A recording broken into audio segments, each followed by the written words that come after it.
Hi, everybody. Welcome to week six. Week six already. Wow. Well, welcome. So, this week, it looks like we are focusing on quality. Okay.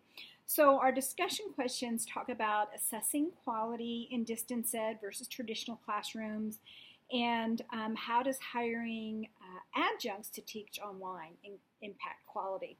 And I'm really interested to see what your thoughts are on that.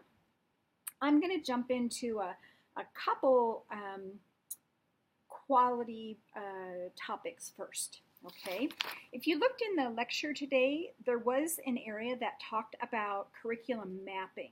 So this is one way of looking at the quality of a program. It's taking everything that's supposed to be in a program and seeing if it's there. I discussed this, I think, a little bit last week. But when I'm looking at an overall curriculum, I'm trying to determine if everything's there, right? So one way to do that is curriculum mapping.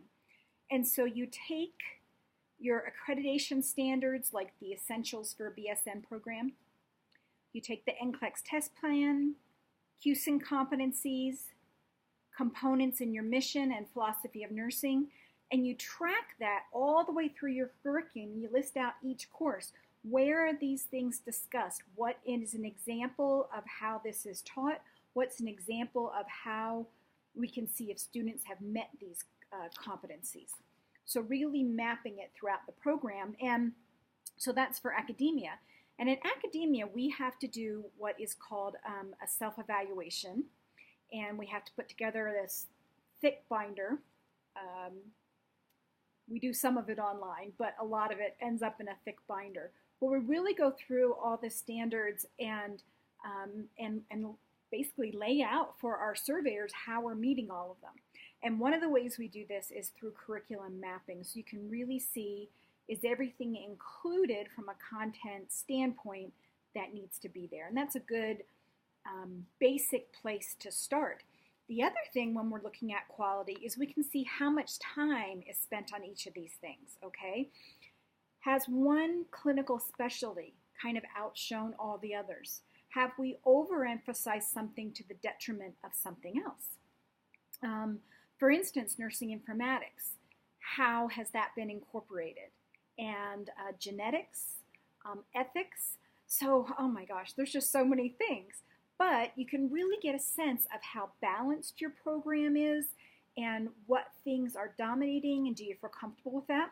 You can also look, is there anything being repeated throughout different courses? Now, some things we might say are important enough that we want to cover them. But other times, we'll really start digging into these courses and we'll find out, oh my gosh, you talk about that, I talk about that too. So the curriculum review and curriculum mapping is a great practice for the faculty members to go through. It's really interesting. And then, of course, the other thing we do is we look at outcomes, right? We look at retention rates of students, graduation rates, NCLEX pass rates, employment after graduation, employment at 1 year after graduation. There's all sorts of different outcomes that you can look at.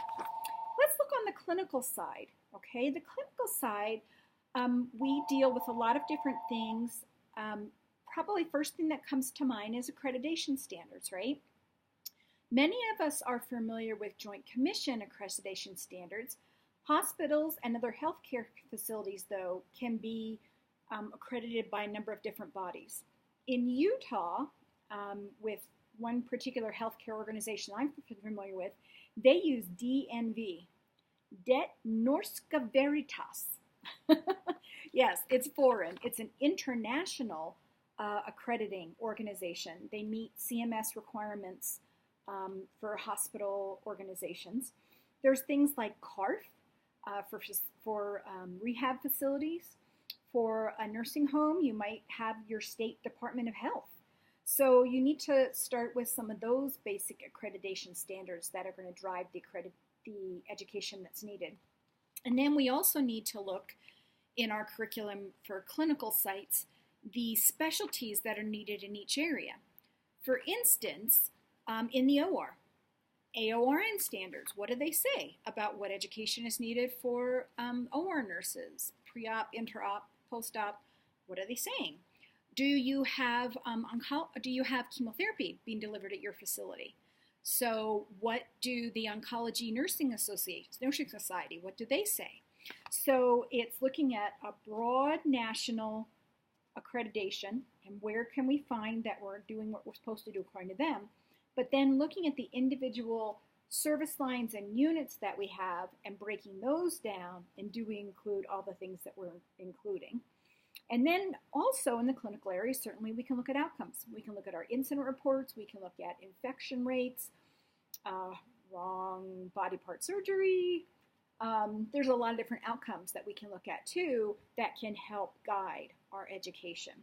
So there's a lot of different things that we can talk about when we're looking at the quality of the education being provided.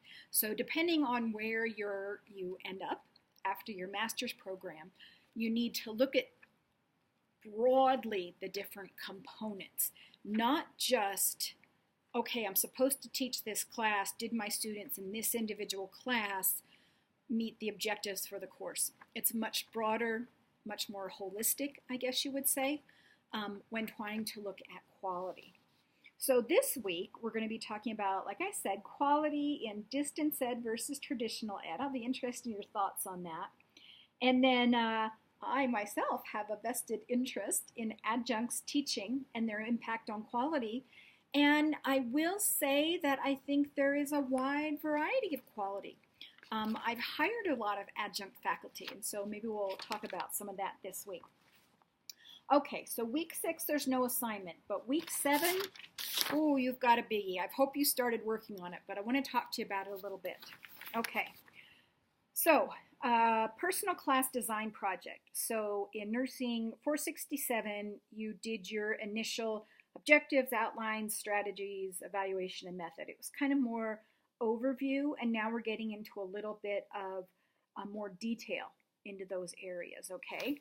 So the one thing they want you to do on this paper is take your initial objectives, incorporate any instructor feedback you've got, any other thoughts that you've had as you've gone through some of these curriculum teaching type courses, and revise those objectives, tighten them up, make sure you're using that ABCD method. And if you look with Bloom's taxonomy, if you look at the rubric, the higher scores will incorporate the higher levels of Bloom's taxonomy. And what I'm defining as higher levels is application level or higher. Okay, so if you're looking to get that top box score, that's what I'm looking at as far as objectives. Says you need to use at least 2 learning domains. If you look on the rubric, if you look at the top box score, you can only get the top box score if you incorporate all 3 learning domains. Okay? And then so you're going to do the class time frame, and here's where we want to really get realistic. I've taught patient education, classroom education, staff education. It needs to be realistic. Okay, there's not a specific that says how many minutes, but you need to allot enough time for the content and the activities that you're doing. Okay, so you're mapping out your objectives, your content, how much time is it going to take per area, what strategies are you going to use to meet each objective, how are you going to evaluate that those objectives has been met, and when you're looking at your teaching strategies, you need to have something to back up why you're using those strategies. So that's where we're talking about support your rationale by citing at least 3 scholarly peer review resources less than 5 years old. So you're needing to support why you're using those particular strategies and why they should be used with your content, objectives, cognitive level, however you chose to support that. Okay. All right, I talked about length. APA, an abstract is not required, okay? I talked about Bloom's taxonomy, and I talked about the 3 learning domains. Those were the big things that I wanted to point out. So you are writing this as a paper. You can include appendices if you wish to do that, or you can just put everything in the body of the paper. It's totally up to you. Either way is fine with me. You can use graphs, charts, tables if that works for you. If it's easier to put something in narrative, if that works for you, that's fine. The essence is it does need to be a paper, but components, you can throw in as many as those as you wish. It needs to be clear. It needs to be concise. You shouldn't be running on about topics. Clear, concise. Okay. So I think that's about it.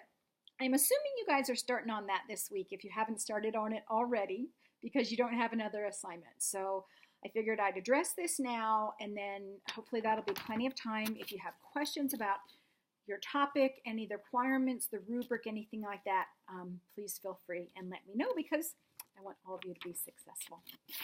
All right, well, that's a little longer this week than usual, but hopefully that helped. All right, guys, I'll see you in the main forum.